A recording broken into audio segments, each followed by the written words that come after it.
Hey, how's it going? Nick here, and today will be part 2 of my shoulders routine. This video won't be particularly long because I'm working on one muscle group, but as usual, I work them out twice a week.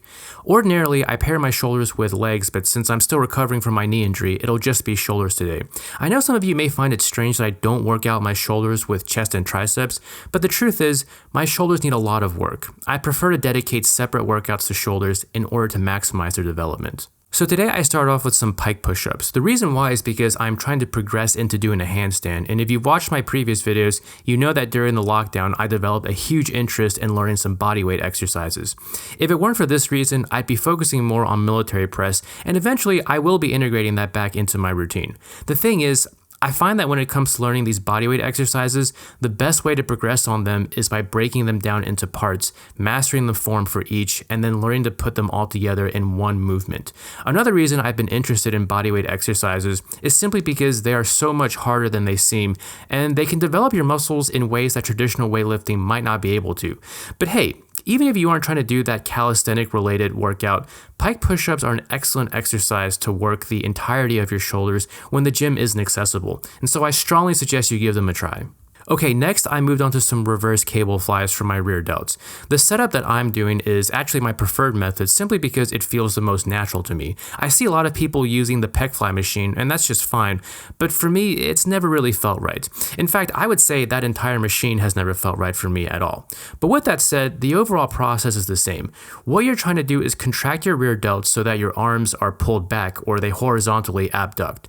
Don't try and force your arms too far behind you, just enough where you can feel your rear delts contract. I recommend doing lighter weight for this exercise simply because it won't compromise your form. Regardless, you definitely do not want to neglect your rear delts if you're trying to get fully developed shoulders. Honestly, it's the portion of the shoulders that most people lack, and it's also the one that actually contributes to the size of your delts.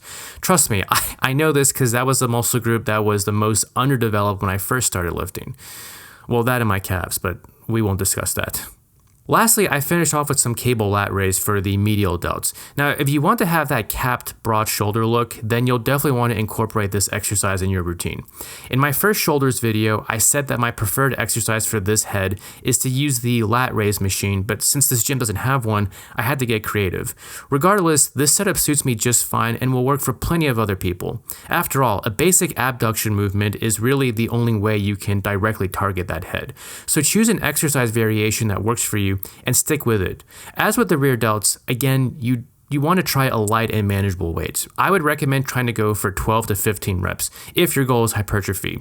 But even then, you want to choose a manageable weight not just so your form isn't compromised, but so that you also don't injure yourself. I can't stress how many times I've developed shoulder discomfort simply by using weight that was too heavy for me. And trust me, it was never worth it. The shoulder joint is a very versatile and mobile joint, but the downside is that it can be easily injured. And an injured shoulder oftentimes prevents you from doing other exercises, like bench press. And we wouldn't want that, now would we? After all, what else would we do on a Monday? Well everyone, that's it for today's video. I really appreciate you all for joining me on this workout series, and while I still plan on showcasing at least one leg workout, I never thought I'd create my own YouTube series. What I really hope this series accomplished was that it provided some options on creating your own workout split, while also simplifying a lot of things that the fitness industry may have overcomplicated. Working out isn't all that difficult, and it just requires that you create a plan that works for you and remain consistent with it. Make sure you learn the exercise properly and try and progressively overload. Understand that sometimes less is more and don't ignore rest.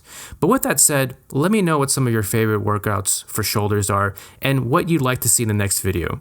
Oh, and if you're interested in seeing more content, please consider leaving a like and subscribe. If that's too much of a commitment, then please consider watching some of my other videos first. But until then, I'll see you next Tuesday. Stay safe.